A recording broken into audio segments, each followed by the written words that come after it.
Hello दोस्तों। आज अपने थोड़ी सी चर्चा करेंगे अमेरिका की शासन व्यवस्था के बारे में, क्योंकि अमेरिका एक ऐसा चर्चित देश है जो हमेशा चर्चा में ही रहता है। ठीक है, तो इसके बारे में अपने को थोड़ा सा पता होना चाहिए कि किस हिसाब से यहाँ चुनाव होते हैं।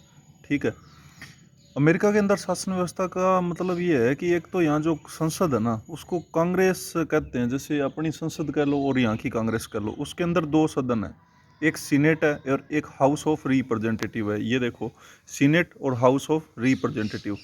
अब सीनेट के अंदर 100 सदस्य होंगे टोटल, यानी 535 मेंबर टोटल होने चाहिए जो चुने जाते हैं। ठीक है, और मनोनीत होते हैं 6, 541 टोटल सदस्य इसके होंगे। ठीक है, अब ये 100 जो मेंबर है ना, ये 50 × 2 क्यों लिखा है मैंने, 50 यहाँ पे स्टेट है और 50 स्टेट से, हर स्टेट से 2 मेंबर आएंगे। इंडिया की तरह नहीं है कि जनसंख्या के हिसाब से काउंट होंगे, जैसे कि यूपी के अंदर लोकसभा से 80 मेंबर चले गए और राजस्थान के अंदर 25 मेंबर जाते हैं। इस हिसाब से नहीं होगा, वहाँ पे सिर्फ चाहे कोई छोटा हो चाहे कोई बड़ा स्टेट है, सभी से 2 ही जाएंगे। अच्छा, एक बात मैं आपको बता दूं कि अमेरिका के अंदर राष्ट्रपति का जो चुनाव होता है ना, वो नवंबर में होता है, लेकिन नवंबर को पहले दिन ही, मंगलवार नहीं होना चाहिए, मंगलवार को ही हमेशा चुनाव होंगे यहाँ पे। लेकिन ये नहीं है कि 1 तारीख को ही मंगलवार है। अगर 1 तारीख को मंगलवार है तो अगले मंगलवार को चुनाव होंगे, नहीं तो 2 तारीख को, 2 से लेके 3, 4, 8 तक कभी भी पड़ता हो जाएंगे चुनाव। ठीक है, यानी कि इनकी शर्त यह है कि पहले सोमवार आना जरूरी है।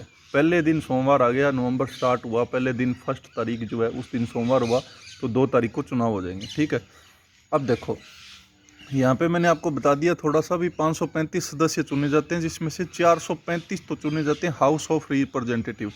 ठीक है, और 100 मेंबर चुने जाते हैं सीनेट में। सीनेट को यहाँ पे ऊपरी सदन कह सकते हैं जिस हिसाब से अपने राज्यसभा है, और यहाँ पे निम्न सदन कह सकते हैं किसको, हाउस ऑफ रिप्रेजेंटेटिव को।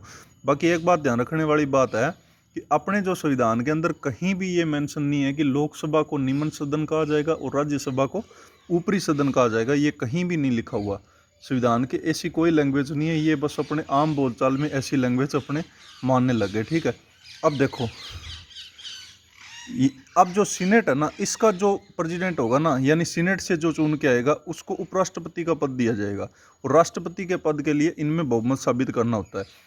अब देखो, अमेरिका का राष्ट्रपति बनने के लिए कुछ योग्यताएं होनी चाहिए। एक तो अमेरिका का ही नागरिक होना चाहिए, या फिर 14 साल से पहले, 14 साल से अमेरिका में रह रहा हो, यानी कि उसका निवास 14 साल से अमेरिका के अंदर होना चाहिए।